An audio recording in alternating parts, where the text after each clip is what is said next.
கர்த்தருடைய வார்த்தைக்கு நேராக திரும்புவோம்.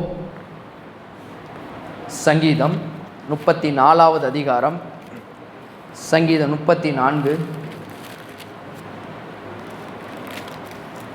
சங்கீதம் 34 1வது வசனத்தை நான் வாசிக்கிறேன். கர்த்தரை நான் எக்காலத்திலும் ஸ்தோத்தரிப்பேன், அவர் துதி எப்போதும் என் வாயில் இருக்கும். ஜெபம் பண்ணுவோம். பரலோகத்தின் தகப்பனையும் துதிக்கிறோம். ஆண்டவராக இயேசுவின் நாமத்தில் நம்முடைய வருகிறோம். கர்த்தாவே, உம்முடைய வார்த்தை அனுப்பின காரியமாய் வாய்க்கும் என்று சொன்னீரே. உடைய வல்லமையான வார்த்தைகளை கர்த்தாவே நீர் அனுப்பி கொடுக்கும்படியாக ஜெபிக்கிறோம். ரேமா வார்த்தைகள் வெளிப்படும்படியாக நாங்கள் ஜெபிக்கிறோம். வந்திருக்கிற ஒவ்வொருவரும் கர்த்தாவே வல்லமையான வார்த்தைகள் சத்தியம் அவர்களை விடுதலையாக்கும்படி ஜெபிக்கிறோம். பிசாசின் கிரியைகள், அந்தகார வல்லமைகள், அசுத்தாவின் கிரியைகள் ஆண்டவராக இயேசுவின் நாமத்தில் வேரோடை கடிந்து கட்டுகிறோம். தகப்பனே, துவக்கம் முதல் முடிவு வரை நீரை வழிநடத்தும்படியாக ஜெபிக்கிறோம். இயேசுவின் நாமத்தில் பிதாவே, ஆமென். பாருங்க, வேதத்திலே விதமாய் வாசிக்கிறோம். யோவான் 10வது அதிகாரம் 10வது வசனம், திருடன் திருடவும் கொல்லவும் அழிக்கவும் வருகிறானே, அன்றி வேறொன்றுக்கும் வரான். பாருங்க, பிசாசை குறித்து வேதம் இவ்விதமாய் போதிக்கிறது. திருடன் எதற்கு வரானா? திருடவும் கொல்லவும் அழிக்கவும் வருகிறானே, அன்றி வேறொன்றுக்கும் வரான். அப்போ நம்ம நல்லா புரிஞ்சுக்கணும், நம்முடைய வாழ்க்கையில் இன்னைக்கு நடக்கிற பிரச்சனைகளுக்கும் போராட்டங்களுக்கும் காரணம் யாரு? கர்த்தர் காரணம் கிடையாது. இன்னைக்கு நிறைய பேர் என்ன சொல்கிறாங்க? கர்த்தர் தாயா காரணம் எல்லாத்துக்குமே. அவர் வாட்டு சும்மா இருந்தாருன்னா என் வாழ்க்கையும் சும்மா இருக்கும், நல்லாவும் இருப்பேன். சும்மா இல்லாமல் என்னத்தையாவது செஞ்சு கிளப்பி விட்டுக்கிட்டு இருக்கிறாரு, என் வாழ்க்கையும் இப்படி இருக்குதுன்னு நினைக்கிறாங்க. இல்லைங்க, கர்த்தர் காரணமே கிடையாது. யாக்கோபில் எழுதப்பட்டிருக்குது, சோதிக்கப்படுகிற எவனும் நான் தேவனால் சோதிக்கப்படுகிறேன் என்று சொல்லாதிருப்பானாக. ஏன்? தேவன் ஒருவனையும் பொல்லாங்கினால் சோதிக்கிறவர் கிடையாது. அப்போ இனி நாள் வரைக்கும் நான் கேட்டது முற்றிலும் மாறு பாருங்க. அதனால தான் வேத வசனத்தை சரியாக படிக்கணும், சரியாக புரிந்து கொள்ள வேண்டும். நான் சொல்லுகிறேன், கர்த்தர் நல்லவரும் நன்மை மாத்திரம் செய்கிறவருமாய் உங்கள் வாழ்க்கையில் இருக்கிறார். ஆமென். இந்த கர்த்தரை இருக நீங்கள் பிடிச்சிக்கிட்டீங்கன்னா உங்கள் வாழ்க்கை ஒளிமயமான எதிர்காலமாய் மாறும் என்பதில் எந்தவித ஒரு ஐயமும் கிடையாது பாருங்க. நம்பிக்கை நிச்சயமாக 100க்கு 100 தேவனை நாம் சார்ந்து கொள்ளும்போது நிச்சயமாக நன்மைகள் நடக்கும். இங்கே சங்கீதக்காரன் தாவீது சொல்கிறத பாருங்களேன். சங்கீதம் 34 1வது வசனம், கர்த்தரை நான் எக்காலத்திலும் ஸ்தோத்தரிப்பேன். பாருங்க, அது என்னது? எக்காலத்திலும் ஸ்தோத்தரிப்பேன். இந்த வசனம் எழுதப்படுகிறது எந்த காலகட்டங்கள் அப்படின்னா, சவுல் துரத்தி கொண்டே வருகிறான். இவனுக்கு தாவீது சொல்கிறான் பாருங்க, எனக்கும் என்னுடைய மரணத்திற்கும் எவ்வளோ அடி டிஸ்டன்ஸ் இருக்குது? 1 அடி டிஸ்டன்ஸாக இருக்குது. அப்பேற்பட்ட காலகட்டங்கள் விடாமல் துரத்திக்கிட்டே இருக்கிறான். எப்படியாவது இவனை கொன்றணும், எப்படியாவது இவனை அழிச்சிடணும்னு ஒரு வாஞ்சையோடு அவன் பாருங்க சவுல் தேடிக்கொண்டே இருக்கிறான். ஆனால் தாவீது பாருங்க, அப்போ என்ன பண்ணலை? கர்த்தரை முறுமுறுக்கவில்லை. அவனுடைய பேச்சை மட்டும் கொஞ்சம் கவனிங்க. அதனால தான் இன்னைக்கு நம்மளுடைய பேச்சு என்னவா இருக்கிறது? ஒரு பிரச்சனைன்னு வந்தோடனே, ஆண்டவரே உமக்கு கண் இல்லையா, காது இல்லையா, என்ன ஆண்டவரே என் மேலே தான் இப்படி பண்ணுவீங்களா, எப்போ பார்த்தாலும் என்கிட்ட தான் வந்து இப்படி இது பண்ணுவீங்களா? பாருங்க, இதெல்லாம் ஒரு வீண் பேச்சு. வேதத்தை நன்காய் படித்தோம் என்றால், சங்கீதக்காரன் தாவீது அப்படிப்பட்ட நேரங்கள் அவன் சொல்கிறத வார்த்தைகள் என்ன? கர்த்தரை நான் எக்காலத்திலும் ஸ்தோத்தரிப்பேன், அவர் துதி எப்போதும் என் வாயில் இருக்கும். அப்போ அவருடைய துதி எப்போதுமே அவங்க வாயில் இருந்துச்சுன்னா என்ன நடக்கும் அப்படின்னா, அங்கே ஒரு விடுதலை நடக்கும் பாருங்க. ஆமென். அப்போ வார்த்தை சொல்லுகிறபடி சங்கீதக்காரன் தாவீது பாருங்க, அவருடைய வாழ்க்கையில் வாழ்ந்து காண்பித்தான் பாருங்க. எப்பேற்பட்ட பிரச்சனை வந்தாலும் போராட்டம் வந்து கொண்டே தான் இருக்குது. தாவீதை படிச்சிங்கன்னா பல இடங்களில் அவன் பிரச்சனை மேலே பிரச்சனையை தான் பார்த்துக்கிட்டு இருக்கிறான். ஒரு விடியலே அவனுக்கு தெரிஞ்ச மாதிரி தெரியல. ஒருவேளை இந்த மாலை வேளையில் நீங்களும் ஒருவேளை நீங்கள் சொல்லலாம், ஆமாம் பாஸ்டர், பிரச்சனையின் மேலே பிரச்சனையாக தான் நானும் பார்த்துக்கிட்டே இருக்கிறேன். ஒரு விடிவு காலம் எப்போ வருமோ?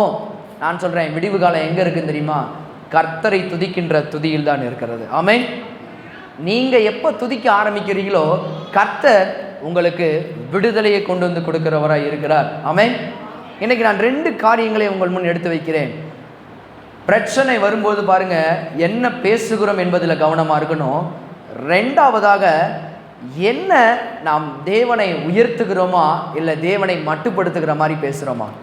எங்கே விடுதலை இருக்கிறதுனா, சங்கீதக்காரன் தாவீது சொன்ன மாதிரி எப்போதும் துதிக்கிறதுல தான் விடுதலை இருக்கிறது. வேண்டுமென்றால் என்னோடு சேர்ந்து திருப்புங்க 2 நாளாகமம்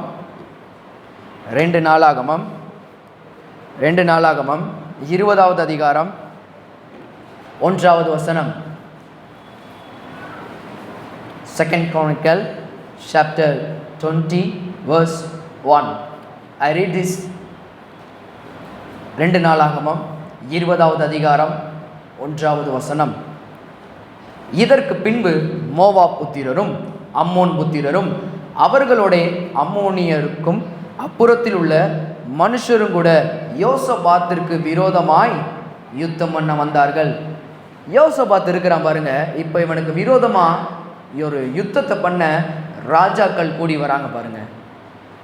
கூடி வர ஆரம்பித்த உடனே அடுத்த வசனம் என்ன சொல்லுதுன்னு பாருங்க. 2வது வசனம், சிலர் வந்து, எப்போ பிரச்சனை வந்தாலும் நல்லது நடந்துச்சுன்னா யாருமே நம்ம கூட என்ன பண்ண மாட்டாங்க, வர மாட்டாங்க. பிரச்சனைன்னு ஆரம்பிக்கும் போது தான் இருக்கிறதுல எரியிற நெருப்பில் என்ன பண்ணுவாங்க, எண்ணெயை ஊற்றுவாங்க. அப்படின்ற மாதிரி கரெக்டாக வந்து நமக்குன்னே ஆஜராக சில பேர் இருப்பாங்க பாருங்கள். யோசபாத்து இப்போ பயப்படுறான், சுற்றி ஆட்கள் நெருங்கியாச்சு, இவனுடைய ராஜ்யம் தரைமட்டமாக போகிறேன்னு நினைக்கிற ஒரு செய்தி வந்து கொண்டு கொடுத்த உடனே சிலர் வந்து, பிசாசு மாதிரி ஆட்கள் இருக்கிறாங்க. அதனால தான் நான் சொல்லுவேன், பிசாசு எப்போதுமே 2 கொம்பை வச்சுக்கிட்டு என்ன பண்ண மாட்டான், வரமாட்டான். இதே பைபிளில் கையில் தூக்கிக்கிட்டு என்ன வருவான், ஸ்தோத்திரம் பிரதர், ஸ்தோத்திரம் சிஸ்டர் தான் வருவான். நல்லா கவனிச்சுக்கோங்க. பிசாசு நேரடியாக வந்து உங்கள்கிட்ட இது பண்ண மாட்டான், பீட் பண்ண முடியாது. அவன் வந்து எப்படி வருவானா, இப்படித்தான் வருவான். சிலர் வந்து என்ன பண்ணுறாங்கன்னு தெரியுமா, நல்ல வார்த்தையை சொல்லலை பாருங்கள், என்ன வார்த்தையை சொல்கிறாங்க தெரியுமா, வாசிங்க. சிலர் வந்து யோசபாத்தை நோக்கி, உமக்கு விரோதமாய் ஏராளமான ஜனங்கள் கடலுக்கு அக்கறையில் இருக்கிற சீரியாவிலிருந்து வருகிறார்கள். இதோ அவர்கள் எங்கேதியாகிய ஆசாதோன் தாமாரில் இருக்கிறார்கள் என்று அறிவித்தார்கள். அப்பொழுது யோசபாத் பயந்து, எல்லாம் இங்கே பாருங்களேன், ஒரு ஒரு ரொம்ப ஒரு கெட்ட செய்தி மாதிரி வருது பாருங்க. விரோதமாக கூட்டிட்டாங்க, கடலுக்கு பக்கத்தில் இருக்கிறாங்க, அவ்வளோதான் அப்படின்னு சொல்கிறாங்க. ஆனால் அந்த இடத்துல யோசபாத்து பயந்துட்டான். அதான் உண்மை பாருங்க. ஏன்னா நம்மளை சுற்றி ஆட்கள் நெருங்கிட்டாங்கன்னா நம்மளுக்கு என்ன ஆயிரும், பயம் உண்டாக ஆரம்பிச்சிடும் பாருங்க. ஆனால் நான் சொல்கிறேன், கொஞ்சம் நல்லா அந்த வசனத்தை வாசித்து பார்த்தீங்கன்னா எங்கே விடுதலை உண்டாச்சுன்றதை நீங்கள் பார்க்கலாம். பயந்த உடனே என்ன பண்ணுறான்னு தெரியுமா, நான் சொன்ன மாதிரி, ஐயோ உமக்கு கண்ணு இல்லையா, காது இல்லையா, ஆண்டவரே எனக்கு மட்டும்தான் இப்படி பிரச்சனை வரணுமா, பேசவில்லை. இன்னைக்கு பேசுகிறது எதுன்னு தெரியுமா, பிசாசு இதைத்தான் சொல்ல வைக்கணும்னு உங்களை ரொம்ப ட்ரை பண்ணுறான். எவனை விழுங்கலாமோ என்று வகை தேடி சுற்றி திரிகிறான். அவனுக்கு ஒரு வகை தேவை. என்ன வகைன்னு தெரியுமா, நீங்கள் பேசுகிறீங்க பாருங்க பேச்சு, அந்த பேச்சு தான் அவனுக்கு வகை. ஐயோ முடிஞ்சிச்சு அப்படின்னா முடிஞ்சிச்சு, அவன் டேக் ஓவர் பண்ணி அவன் கொண்டு போயிடுவான் பாருங்க. அதனால தான் பாருங்க, பயந்த உடனே யோசபாத்தின் பேச்சை இங்கே பார்க்கலாம். என்ன பேசுகிறான் தெரியுமா, கவனிங்க. 3வது வசனம், அப்பொழுது யோசபாத் பயந்து கர்த்தரை தேடுகிறதற்கு ஒருமுகப்பட்டு, உடனே போறான் பாருங்க, கர்த்தரை தேடுகிறதற்கு ஒருமுகப்பட்டு யூதாவெங்கும் உபவாசத்தை கூறுவித்தான். அப்படியே யூதா ஜனங்கள் கர்த்தரிடத்தில் சகாயம் தேட கூடினார்கள். யூதேயாவில் உள்ள எல்லா பட்டணங்களிலும் இருந்து அவர்கள் கர்த்தரை தேட. பிரச்சனையோட இன்னைக்கு நீங்க கர்த்தரை தேடுறீங்களா, இல்லைக்கு உங்க பிரச்சனையவே பார்த்துக்கிட்டு இருக்கிறீங்களா? இன்னைக்கு பிரச்சனை மாறாததுக்கு என்ன காரணம் தெரியுமா, உங்க பிரச்சனையே பார்த்துக்கிட்டு இருக்கிறது தான் பிரச்சனைக்கு காரணம். பிரச்சனை வந்த நிமிஷத்துல கர்த்தரை தேட ஆரம்பிக்கிறீங்களா? ஒருவேளை அந்த மாலை வேளையில் கர்த்தருடைய ஆவியானவர் சில பேர்ட்ட சொல்லிக்கிட்டு இருக்கிறாரு, நீ இன்னும் பயந்து கொண்டே இருக்கிறியா, பயத்திலிருந்து வெளியே வா. ஒருவேளை பிள்ளைகளை குறித்து பயந்து கொண்டே இருக்கிறீங்களா, ஒருவேளை உங்கள் மேரேஜை குறித்து பயந்து கொண்டே இருக்கிறீங்களா, ஒருவேளை உங்கள் தொழில்களை குறித்து பயந்து கொண்டே இருக்கிறீங்களா, கர்த்தர் சொல்கிறார், என்ன தேடுறதற்கு ஒருமுகப்படு, அப்பொழுது நீங்கள் என்ன பண்ணுவீர்கள், பிழைப்பீர்கள். பாருங்க, யோசபாத் பார்த்தீங்க ஒருமுகப்படுத்துகிறான், கர்த்தரை தேட எல்லாரும் வராங்க. இப்போ பாருங்க 5வது வசனம். அப்பொழுது யோசபாத் கர்த்தருடைய ஆலயத்திலே புது பிரகாரத்து முகப்பிலே யூதா ஜனங்களும் எருசலேமிலும் கூடின சபையில் நின்று, என்ன மாதிரி பேச்சு பாருங்க அவனுடைய பேச்சு. இப்போ 6வது வசனம். எங்கள் பிதாக்களின் தேவனாகிய கர்த்தாவே, பரலோகத்தில் இருக்கிற நீரல்லவோ தேவன், தேவரீர் ஜாதிகளுடைய ராஜ்யங்களை எல்லாம் ஆளுகிறவர். உம்முடைய கரத்திலே வல்லமையும் பராக்கிரமும் இருக்கிறது. ஒருவரும் உம்மோடே எதிர்த்து நிற்க கூடாது. என்ன மாதிரி பேச்சு பாருங்க. என் கர்த்தர் வல்லவர், என் கர்த்தர் நல்லவர், என் கர்த்தர் எல்லா ஜாதிகளுடைய ராஜ்யங்களையும் ஆளுகிறவர். எந்த ராஜ்யமும் இந்த ராஜ்யத்தை என்ன பண்ண முடியாது? பீட் பண்ண முடியாது. இந்த ராஜ்யத்தை அழிக்க முடியாது. இந்த ராஜ்யத்தை ஒன்றாம போக பண்ண முடியாது. ஏன் கர்த்தர் பெரியவர். ஆமென். என்ன மாதிரி பேச்சு பேசுகிறான் பாருங்க பிரச்சனை உடனே. அது மட்டும் இல்லை, தொடர்ந்து அவனுடைய பேச்சு எப்படி ஜபமாக மாறுதுன்னு பாருங்க. பேச்சை பேசின உடனே எல்லாம் ஒருமுகப்படுறாங்க. இப்போ என்ன நடக்குதுன்னு கவனிங்க. 5வது வசனம் பாருங்க. மன்னித்துக் கொள்ளுங்கள், 8வது வசனம். ஆதலால் அவர்கள் இங்கே கூடியிருந்து இதிலே உம்முடைய நாமத்திற்கென்று ஒரு பரிசுத்த ஸ்தலத்தை கட்டினார்கள். எங்கள் மேல் பட்டயம், எல்லாம் சேர்ந்து வாசிங்க, நியாய தண்டனை, கொள்ளை நோய், பஞ்சம் முதலான தீமைகள் வந்தால் அப்பொழுது உம்முடைய நாமம் இந்த ஆலயத்தில் விளங்குகிறபடியால் நாங்கள் இந்த ஆலயத்திலும் உமது சந்நிதியிலும் வந்து நின்று எங்கள் இடுக்கண்ணில் உம்மை நோக்கி கூப்பிடுகையில் தேவரீர் கேட்டு ரட்சிப்பீர் என்று யாருங்க சொல்லி இருக்கிறாங்க? யார் அதை சொன்னது? இவன் என்ன மாதிரி எந்த ஜபத்தை பண்றான்னு தெரியுமா? சாலமோன் பண்ண ஜபத்தை இங்க பண்றான். ஆலயத்தை கட்டி முடிச்சோடனே சாலமோன் ராஜா பண்ண ஜபம் இது, உமக்காக ஆண்டவரை நாங்கள் கட்டி இருக்கிறோம். இந்த ஆலயத்தில் யாரெல்லாம் ஜபம் பண்ணுறாங்களோ, உம்மை தேடுகிறார்களோ அவர்களுக்கு பதில் கொடுக்கிற தேவன் நீர் என்று அன்னைக்கு அவன் சொன்னது பாருங்க. எங்க இருக்குது? 1 ராஜாக்கள் 8வது அதிகாரத்தில் நீங்கள் வீட்டில் போய் வாசிங்க. அங்கே அவன் பண்ணுற ஜபத்தை எல்லாம் நீங்கள் யோசபாத் எடுத்து பேசுகிறான் பாருங்க. எல்லா ராஜ்யங்களையும் நீர் ஆளுகிறவர். அது மட்டும் இல்லை, அதே வசனம் அங்கேயும் 1 ராஜாக்கள் 8வது அதிகாரத்தில் அப்படி எழுதியிருக்குது. இன்னைக்கு உங்களுடைய ஜபம் என்னவா இருக்கிறது பாருங்க. தேவனை எப்படி நம்ம அணுகிறோம், அந்த அணுகுமுறை ரொம்ப ரொம்ப முக்கியம் பாருங்க. இன்னைக்கு நம்மளுடைய பேச்சே எப்படி இருக்குது? முடியாது, வைக்காது, வாய்க்காது, இது விளங்காது, அப்படி சொல்லிக்கொண்டே இருந்தோம்னால் அப்படிதான் நடக்கும் பாருங்க. ஆனா யோசபாத் அவனுடைய வார்த்தையை கவனிங்க. சாலமோன் பண்ண ஜபத்தை எடுத்து இங்கே அவனுடைய தேவனுக்கு தெரியப்படுத்துறான். வேதம் சொல்லுகிறது, என் வார்த்தையை எனக்கு நினைப்பூட்டுங்கள். ஜபம்னா என்னன்னு தெரியுமா? வேதம் போதிக்கிறது, கடவுள் வானத்தில் இருக்கிறார், நீ பூமியில் இருக்கிறாய், உன் வார்த்தைகள் சுருக்கமாக இருப்பதாக. வீண் வார்த்தைகளுடைய கேட்கிற ஜபங்கள் எதுவுமே என்ன பண்ணாது? கேட்கப்பட மாட்டாது என்று ஆண்டவரே சொல்லியிருக்கிறார். அப்போ எது ஜபம் தெரியுமா? ஆண்டவரே எனக்கு வியாதியாக இருக்கு, ஆண்டவரே இப்படியே வியாதியிலே போயிடுவேனா, என் வியாதியை ஆண்டவரே என்னத்தையாவது பண்ணுங்கன்னு சொல்கிறது ஜபம் கிடையாது. ஜபம் என்பது பதிலை பெற்றுக்கொள்ளத்தக்கதாக ஜெபிப்பது தான் ஜபம். அப்போ ஜபத்திற்கு எப்படி பதிலை பெற்றுக்கொள்வது? தேவனுடைய வார்த்தையை நாம் சொல்லும் பொழுதுதான் ஜபத்திற்கு பதில் உண்டாகிறது. இங்கே பாருங்க, பிரச்சனை வந்த உடனே இவன் தன்னுடைய எதெல்லாம் சொல்லலை. ஐயோ எனக்கு குதிரைகள் வீரர்கள் இல்லையே, இங்கிட்டு யானை படம் இல்லையே, அங்கிட்டு குதிரை படம் இல்லையே, எதுவுமே பார்க்கல பாருங்க. தேவனை மட்டுமே நோக்கி பார்த்தான். நோக்கி பார்த்தவர்கள் பிழைப்பார்கள் என்று வேதத்தில் எழுதப்பட்டிருக்கிறது. இன்னைக்கு உங்க பிரச்சனை நேரத்தில் நீங்க எதை பார்க்குறீங்க? இன்னைக்கு உங்க ஜபத்தில் நீங்க எதை சொல்லி கொண்டிருக்கிறீங்க? உங்க பிரச்சனையவே சொல்லி கொண்டிருக்கிறீங்களா, இல்லை தேவனுக்கு அவருடைய வார்த்தைகளை சொல்றீங்களா? எத்தனை பேருக்கு உங்க ஜபத்தில் இது வரைக்கும் பிரச்சனையை சொன்னீங்களா, இல்லை வார்த்தையை சொன்னீங்களா? இவன் வார்த்தையை சொல்லிக்கொண்டே இருக்கிறான் பாருங்க, பயப்படவே இல்லை, சொல்லிக்கிட்டே இருக்கிறான். வார்த்தையை சொல்லி சொல்லி சொல்லி கடைசியாக பாருங்க, அவன் சொன்ன வார்த்தைகள் அப்படியே நிறைவேறுகிறது. தேவன் சொன்னது 15வது வசனம், சகல யூதா கோத்திரத்தாரே, எருசலேமின் குடிகளே, ராஜாவாகிய யோசபாத்தே கேளுங்கள்.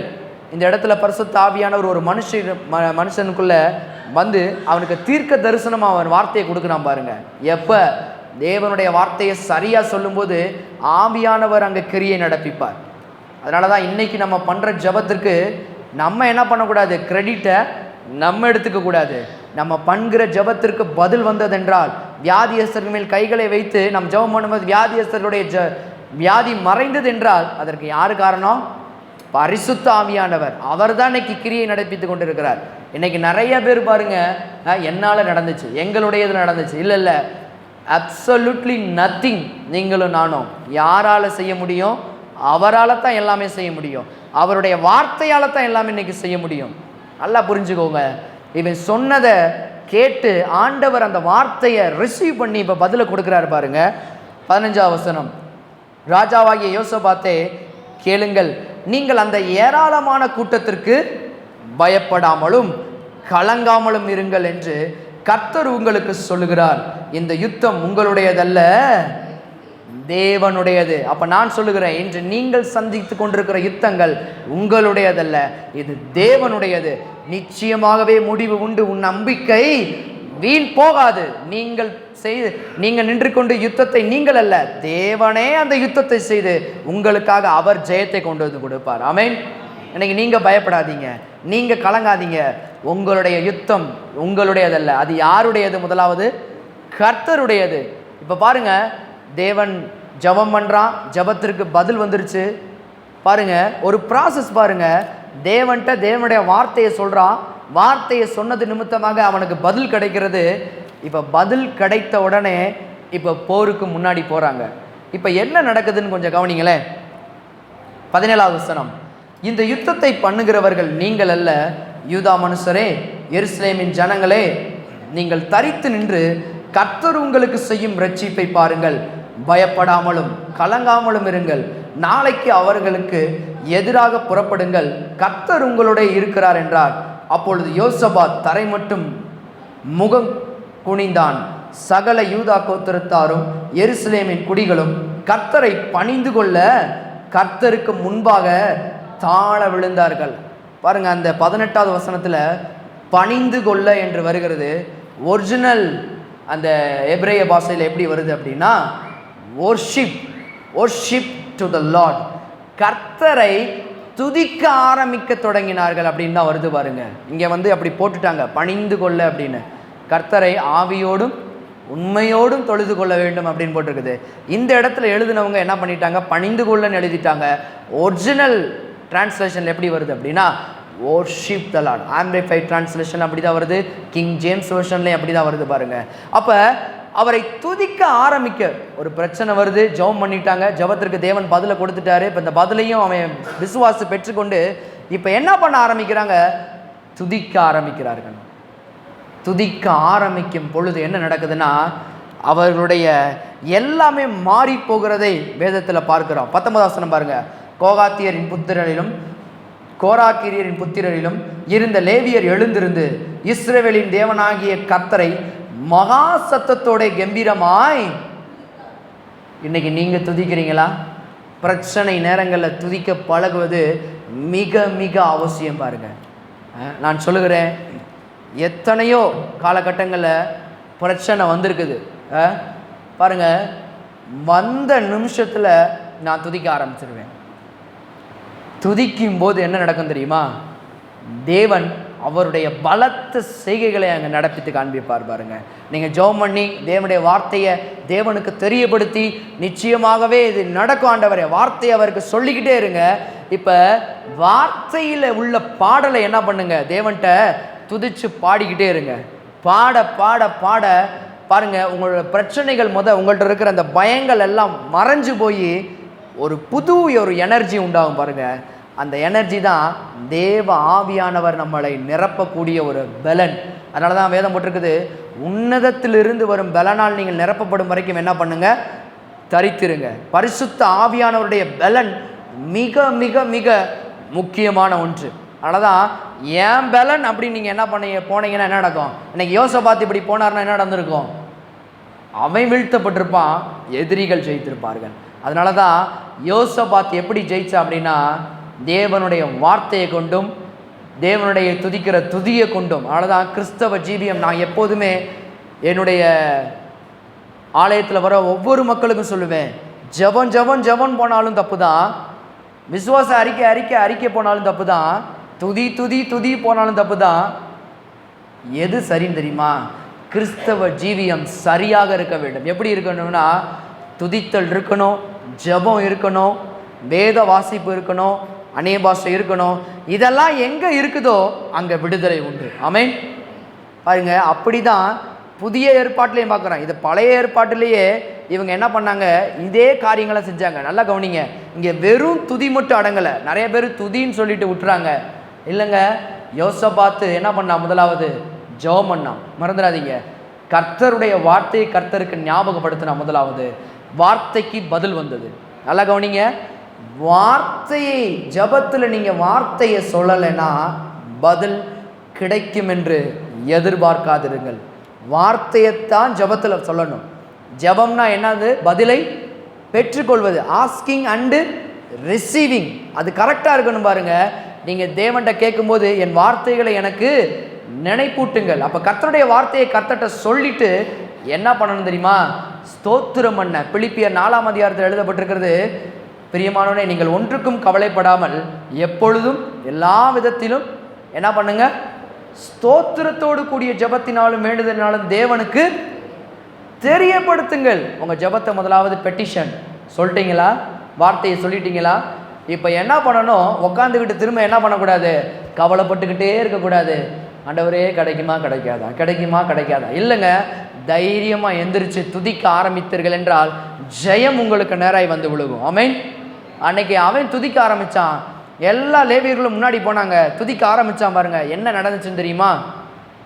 அதை பார்க்கலாம். பாருங்க, 2 நாளாகமம் 20:24 வசனம் பாருங்களேன். யூதா மனுஷர் வனாந்திரத்தில் உள்ள சாமா கூட்டண்டையிலே வந்து அந்த ஏராளமான கூட்டம் இருக்கும் திக்கை நோக்குகிற போது, இதோ இதோ என்றால் பிகோல்ட், ஓப்பன் யுவர் ஐஸ் அப்படின்னு அர்த்தம். பாருங்க, கண்ணை திறந்து அதை பாருங்கன்னு அர்த்தம். இதோன்னு எங்கெங்கெல்லாம் வருதோ அது பிகோல்ட், ஓப்பன் யுவர் ஐஸ், கண்ணை திறந்து அந்த இடத்த பார்க்கணும்னு அர்த்தம். இதோ அவர்கள் தரையிலே விழுந்து கிடக்கிற பிரேதங்களாக கண்டார்கள், ஒருவரும் தப்பவில்லை.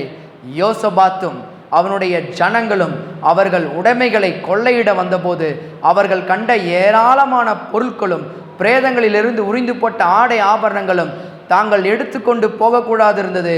3 நாளாய் கொள்ளையிட்டார்கள், அது அவ்வளவு மிகுதியாயிருந்தது. உங்களுக்கு எதிராக புறப்பட்டு வரலாம், ஆனால் கர்த்தர் என்ன பண்ணுவார்? ஒன்றும் இல்லாமல் ஆக்கி அவனுடையதெல்லாம் உங்களுடையதாக மாற்றிடுவார். ஆமென்.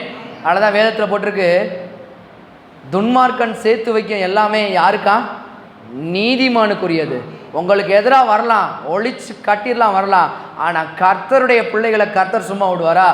அவனை ஒன்றும் இல்லாமல் ஆக்கி உங்களை ஜெயம் பெறம் செய்வார். ஆமென். அப்போ நான் சொல்லுகிறேன், துதித்தலை ஒருபொழுதும் விட்டு விடாதிருங்கள். புதிய ஏற்பாட்டிலையும் பாருங்க, அதை குறித்து பார்த்து முடிக்கலாம். அப்போஸ்தலர் 16வது அதிகாரம், அப்போஸ்தலர் 16, அப்போஸ்தலர் 16வது அதிகாரம் 25வது வசனம் பாருங்க. புதிய ஏற்பாட்டிலையும் அப்படி இருக்குது பாருங்க. சில பேர் சொல்றாங்க, பாஸ்டர் பழைய ஏற்பாடை தானே காமிச்சிங்க, புதிய ஏற்பாடையும் காண்பிக்கிறேன் பாருங்க. புதிய ஏற்பாட்டிலையும் அது அடங்கி இருக்கிறது.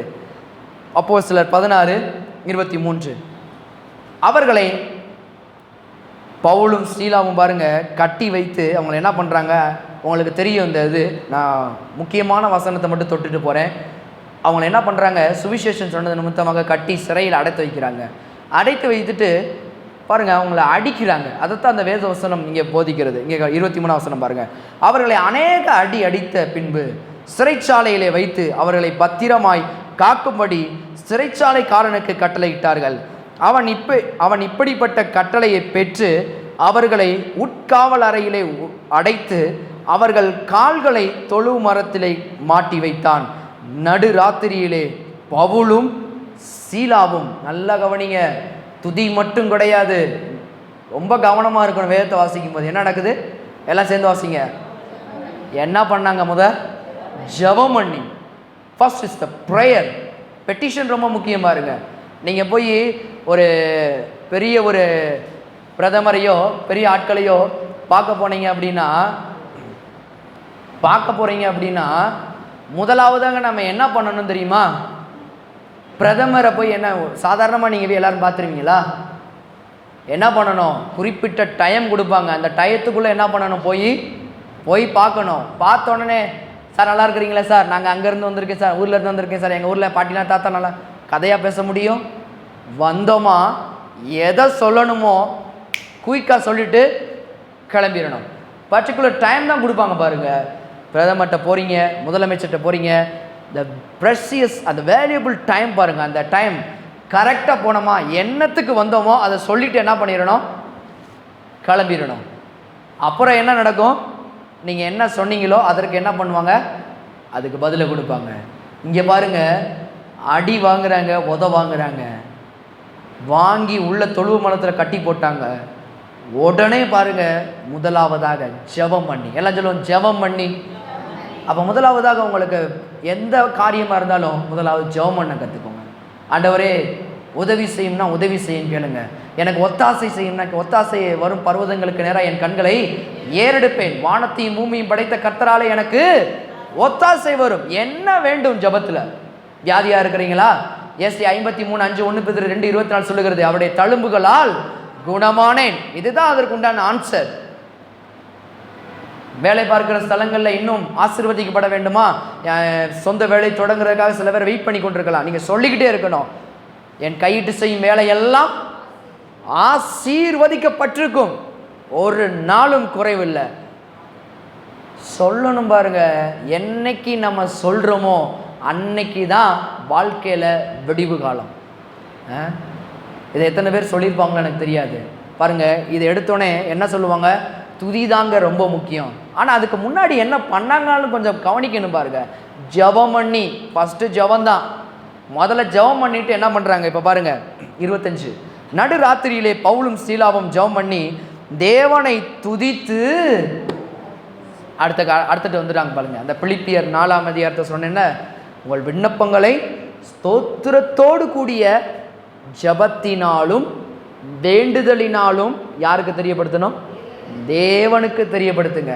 அப்படி தெரியப்படுத்துனீங்கன்னா உங்கள் ஜபங்களுக்கு பதில் வரும். துரிதமான காரியங்கள் நடக்க ஆரம்பிக்கும். நான் சொல்கிறேன், இங்கே எத்தனை பேர் ஜெபம் பண்ணி 100க்கு 100 பதில் பெற்றுக்கொண்டீர்கள் என்று சொல்ல முடியும்? ஏன் தெரியுமா? சில காரியங்களுக்கு பதில் வரல அப்படின்னா தேவன் காரணம் கிடையாது, பிசாசும் இதற்கு காரணம் கிடையாது. யார் காரணம்? நம்ம தான். அதான் பாருங்க, டிஸ்ஆண்டனா இருக்குது, டிவி கீழே இருக்குது பாருங்க. சேட்டலைட்டில் அந்த ஒளிபரப்பு சேனலெல்லாம் சரியாக வந்துக்கிட்டு இருக்குது. அதில் நீங்கள் பொதிகை வரும், சன் நியூஸ் வரும், பாலிமர் எல்லாமே வரும். ஆனால் இப்போ உங்கள் டிவியில் வரலைன்னா எது ப்ராப்ளம்? மேலே இருக்கிற ரிசீவர் ப்ராப்ளம். அதை என்ன பண்ணணும்? கொஞ்சம் போய் சரி பண்ணிங்கன்னா அந்த ஒளி அலைகளை கரெக்டாக இழுத்து என்ன பண்ணும்? உங்கள் டிவிக்கு கொடுக்க ஆரம்பிச்சிடும். உங்கள் ஜெபங்களும் சரியாக இருந்ததென்றால் ஜெபத்திற்கு பதில் வரும். ஆமேன். எத்தனை பேர் ஆமேன் சொல்கிறீங்க? அப்போ ஜெபத்திற்கு பதில் தேவனுடைய வார்த்தை தான். தேவனுடைய வார்த்தையை அன்றி ஜெபத்திற்கு பதில் கிடையாது. என்ன பாஸ்டர் இப்படி சொல்கிறீங்க? உண்மையிலும் உண்மை. வரக்கூடிய நாட்களில் ஜெபம் எப்படி செய்வது, ஜெபத்தின் வல்லமை என்ன, ஜெபத்தை எப்படியெல்லாம் ஏறெடுக்க வேண்டும், எப்பேற்பட்ட ப்ரேயர் இருக்கிறது. ப்ரேயரில் ஒரு ப்ரேயர் மட்டும் கிடையாது, டிஃப்ரெண்ட் டைப்ஸ் ஆஃப் ப்ரேயர் இருக்கிறது. எத்தனை ப்ரேயர் இருக்கிறது, எப்படியெல்லாம் நம்ம ப்ரேயர் பண்ணணும், எந்தெந்த தருணங்கள் அதை பண்ணணும், எல்லாவற்றையும் இங்கு போதிக்க போகிறோம் வரக்கூடிய நாட்களில். முதலாவதாக ஜெபத்தை குறித்து ஒரு அறிவு சரியாக வர வேண்டும். பாருங்க, இங்கே ஜெபம் பண்ணுறாங்க, ஜெபம் பண்ணி முடித்தோடனே துதிக்க ஆரம்பிக்கிறாங்க. இப்போ துதிக்க ஆரம்பித்தோடனே என்ன நடக்குதுன்னு பாருங்க. தேவனை துதித்து பாடினார்கள். 25, காவலில் வைக்கப்பட்டவர்கள் அதை கேட்டுக்கொண்டிருந்தார்கள். எதை கேட்டுக்கொண்டிருந்தாங்க? துதிக்கிறத கேட்குறாங்க. என்ன துதிக்கிறாங்க? என்ன துதிச்சிருப்பாங்க நீங்கள் நினைக்கிறீங்க? ஆண்டவரே என்னை கட்டி போட்டீரே, நான் அடி வாங்கினேன், இன்னமும் மிதிக்க போகிறார்கள். அப்படியா பாடினாங்க? இன்னைக்கு நம்மளும் நீங்களும் பாட்டு பாடினா இன்னொரு பாட்டை பாடுவோம். என்னது? சிங்க கேவியில் நான் விழுந்தேன், அவர் என்னோட அமர்ந்திருந்தார். அதே மாதிரி தான் அவங்க என்ன பாட்டு பாடியிருப்பாங்க? எப்பேற்பட்ட அடி விழுந்தாலும் மிதி விழுந்தாலும் நாங்கள் தப்பிப்பது அதிக நிச்சயம். நாங்கள் அதிக நிச்சயம் திரும்ப போய் வேத வசனத்தை உலகமெங்கும் சுவிசேஷத்தை பிரசங்கம் பண்ணுவோம். உறுதியான பாட்டை பாடினார்கள். அங்கே எழுதியிருக்குது, வேணா காட்டுறேன் பாருங்க. அதை கேட்டுக்கொண்டிருந்தார்கள். 26, சடிதியிலே சிறைச்சாலையின் அஸ்திபாரங்கள் அசையும்படியாக பூமி மிகவும் அதிர்ந்தது.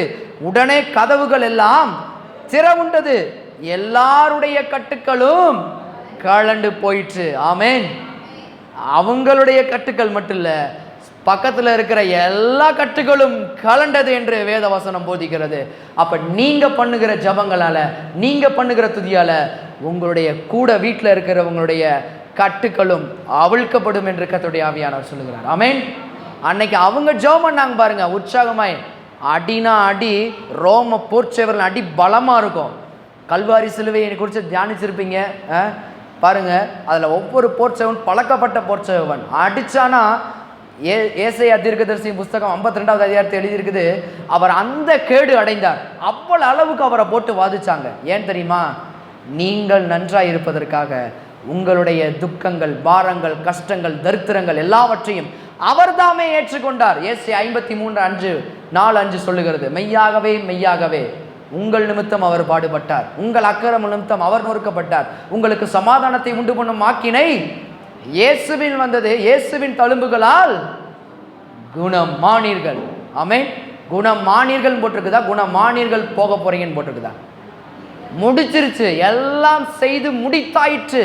இன்னைக்கு ஜபத்தில் நீங்கள் ஆண்டவரே உமக்கு விருப்பம்னா செய்யுங்க. இல்லை, தேவ சித்தத்தை இங்கே கண்டுபிடிக்கணும், தேவ சித்தத்தை இங்கே அறிந்து கொள்ளணும். தேவ சித்தத்தை அறிந்து தேவனுக்கு தெரியப்படுத்துனீங்கன்னா தேவன் அதை உங்களுக்கு செய்ய நல்லவர். அங்கே துதித்தாருங்க.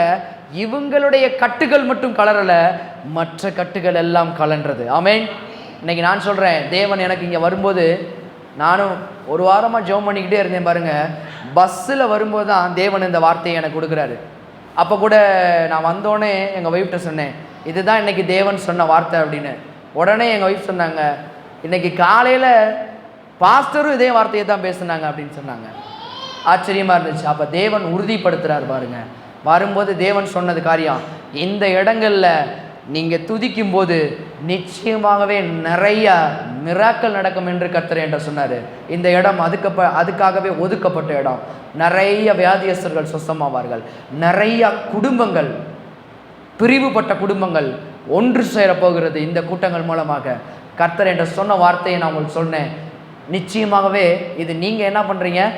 நீங்கள் சாட்சிகள் இதற்கு. இதனால தான் முத தடவை உங்களுக்கு சொல்கிறேன், நிச்சயமாகவே இது நடக்கும். வரக்கூடிய நாட்களில் எல்லாம் மாற்றம் அமையும் பாருங்க.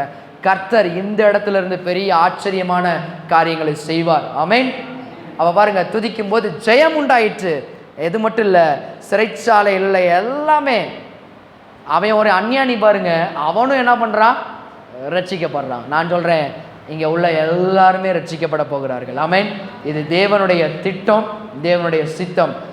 எல்லாரும் ரட்சிக்கப்பட்டு சத்தியத்தின் அறிவை அறிய வேண்டும் என்பது தேவனுடைய சித்தமாக இருக்கிறது. நான் சொல்கிறேன், சித்தம் திட்டம் நிச்சயமாக நடக்கும். நீங்கள் யாரெல்லாம் வந்து ஜெபம் பண்ணுறீங்களோ, யாரெல்லாம் வந்து தேவனுடைய வார்த்தையை நீங்கள் சொல்கிறீங்களோ, யாரெல்லாம் வந்து இங்கே அடுத்தடுத்த மீட்டிங் நடத்துறீங்க, நான் சொல்கிறேன், உங்கள் நிமித்தமாக கர்த்தர் பெரிய காரியங்களை செய்வார். ஆமென். உங்கள் ஊழியங்கள் விஸ்தாரமாகும், உங்கள் எல்லைகள் பெரிய அளவுக்கு கொண்டு போவார் ஆண்டவர். ஆமென். இங்கேருந்து கர்த்தர், நான் விசுவாசிக்கிறேன், முத நாட்களே இங்கே இடம் முழுவதும் நிரம்புறதை நான் விசுவாசிக்கிறேன். நிச்சயமாகவே தேவன் செய்வார். இந்த மதுரையின் பட்டணத்தில் விசுவாச வார்த்தை ஊழியத்தில் மிகப்பெரிய ஒரு அற்புதத்தை தேவன் நடப்பிப்பார். ஆமென். இந்த ஜபத்தை பண்ணுங்க. முதலாவது ஜபம் பண்ணுங்க. முதலாவது காரியம் என்ன? பயப்படக்கூடாது. பயந்தா என்ன பண்ணுவான்? எதிரி போட்டு தாக்கிட்டு போயிட்டே இருப்பான் பாருங்க. துதி எடுத்தால் சாத்தான் ஓடுவான், முறுமுறுத்தான் திரும்பி வந்துடுவான். அப்போ நீங்கள் முறுமுறுக்க போகிறீங்களா, துதி ஆரம்பிக்க போகிறீங்களா? நான் சொல்கிறேன், பிரச்சனை வந்துச்சுன்னா உடனே முதலாவது ஜபத்தை பண்ணுங்க. தேவனுடைய வார்த்தையின் அடிப்படையில் பண்ணுங்க. வார்த்தையின் அடிப்படையில் பண்ண உடனே நான் சொல்கிறேன், வார்த்தைக்கு நிச்சயமாய் பதில் வரும். என் வார்த்தைகள் ஆம் என்றும் ஆமேன் என்றும் இருக்கிறது. என் வார்த்தைகள் அனுப்பின காரியமாய் வாய்க்கும். அவருடைய வார்த்தையை இன்னைக்கு நீங்கள் சொல்லி பழகுங்க, நிச்சயமாக காரியங்கள் நடக்கும். அது மட்டும் இல்லை, அடுத்த சொன்னதுக்கப்புறம் என்ன பண்ணக்கூடாது, திரும்ப திரும்ப ஆண்டவரே இதை செய்யலையா, இல்லை தேங்க்யூ லார்ட், நீர் செய்தபடியால் உமக்கு ஸ்தோத்திரம். இந்த இடங்களில் நான் நிறைய அலைஞ்சிருக்கிறேன், எத்தனையோ இடங்களை கேட்டு கேட்டு போய் இது பண்ணியிருக்கிறேன். ஆனால் பாருங்கள், அப்போ தான் ஆண்டவர் என்று சொன்னார், துதிக்க ஆரம்பி, கிடச்சிச்சின்னு சொல்லி துதிக்க ஆரம்பி அப்படின்னு. பாருங்கள், என்னை உற்சாகப்படுத்தினதில் எங்கள் கூட ஒருத்தர் இருந்தாங்க. எனக்கு அடிக்கடி ஃபோன் பண்ணிடுவார், அப்பா கிடைக்கும் தம்பி, நம்மளுக்கு உண்டானது கர்த்தர் நிச்சயமாக என்ன பண்ணுவார், கொடுப்பாரு. என்னை உற்சாகப்படுத்தினாங்க. பாருங்கள், கர்த்தர் பேசின மாதிரியே சில காரியங்கள் இருந்துச்சு. பாருங்கள், உறுதிப்படுத்தினார். நான் ஜெபத்தை உடனே பண்ண ஆரம்பிச்சிட்டேன். எனக்கு இடத்தை கொடுத்தபடியால் உமக்கு ஸ்தோத்திரம். சொன்னேன் சொல்லிக்கிட்டே இருந்தேன். நிச்சயமாகவே சொன்னது இன்றைக்கு நிறைவேறிச்சு. ஆமென். கர்த்தர் நல்ல நல்ல ஆட்களை என் கூட சேர்த்துருக்கிறாரு. இன்னும் நிறைய வர நாட்களில் கர்த்தர் இந்த இடம் முழுவதும் நிரப்புவார். ஆமென். அப்போ முதலாவது ஜெபம் பண்ணுங்க. ஜெபத்துக்கு பதில் ரிசீவ் பண்ணிடலாம். ரிசீவ் பண்ணிட்டு சும்மா இருந்துடாதீங்க, துதிக்க ஆரம்பிங்க. துதி மிக மிக அவசியம். தாவீது அநேக நாட்கள் ஜெபம் பண்ண மாத்திரமல்ல, துதிக்கவும் செய்தான். துதி அவசியம், ஜெபம் அவசியம், வேத வாசிப்பு அவசியம், எல்லாமே அவசியம் கிறிஸ்தவ ஜீவியத்தில். இதெல்லாம் எங்கே கரெக்டாக இருக்குதோ அந்த குடும்பம் பரலோகத்தை போல இருக்கும். ஆமென்.